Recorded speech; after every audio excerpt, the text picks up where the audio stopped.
Hello mga mare, eto na naman ulit ako para i-promote na naman sa inyo sa Shiorika ang nagbabalik na pagpo-promote ko ng Shiorika mga mare. Matagal-tagal din akong hindi nakapag-video kay Shiorika kasi mga mare, na busy nga kami doon sa mga ginagawa namin doon sa bahay nung nakaraan mga mare.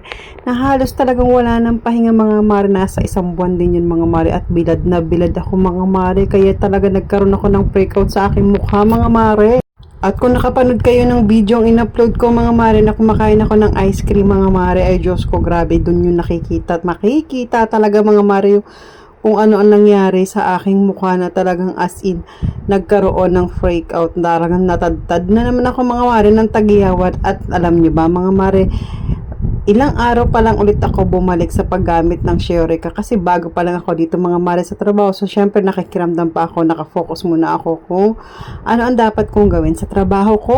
Kung baga, ginamay ko muna ang trabaho ko, ang amo ko, mga kasama ko sa trabaho mga mare. At kaya nga mga mare, nagpasalamat ako dahil may nadala pala akong isang tube ng Shiorika mga mare. So nakagamit na ako niyan mga mare siguro mga 3 araw. Kaya kahit pa paano mga mare, tignan nyo, medyo nabawasan na ng konti ulit yung mga pimples ko. Naghumupa na ng konti mga mare, hindi kagaya before. Bago ko nagamit yung Shiorika, oh Diyos ko mga mare, as in talagang namumutok ang mga tagyawat ko dyan. At kaya ako mga mare bumabalik sa paggawa ng video na to mga mare kasi baka makatulong to sa mga taong tulad ko na talagang napaka-sensitive ng skin sa mukha mga mare. Yung konting araw, konting alikabok ay talagang namumutok na ang mga tagyawat. Kaya kailangan ako laging merong Shiorika. Kaya nga nag-order na ulit ako mga mare dahil na ayokong maubusan ako ng Shiorika. Gusto ko ulit ituloy-tuloy ang paggamit kasi iba-iba talaga. Nakakahupa talaga mga mare ng mga tagyawat at dark spot.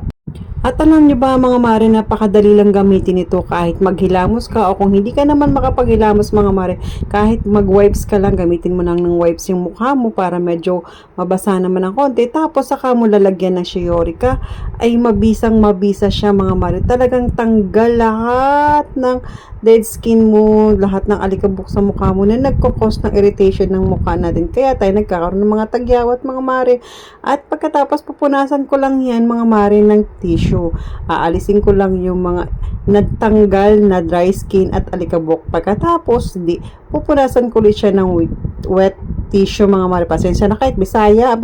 Kaya mga mare, kung kayo ay parehas ng problema ko, nandyan lang yan sa Yellow Basket mga mare at itry ninyo mga mare. Basta mga mare, masabi ko lang sa inyo, trust the process mga mare at syempre consistent sa paggamit mga mare. Walang instant, walang magic mga mare. Magtiwala lang tayo. Ang mahalaga, may nakikita kayong pagbabago sa inyong mga sariling pagmumukha mga mare.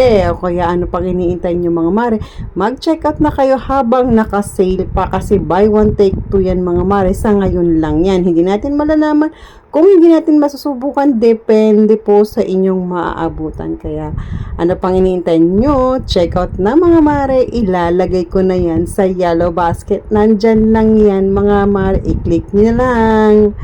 Yan ang ating Shiorika. Bye!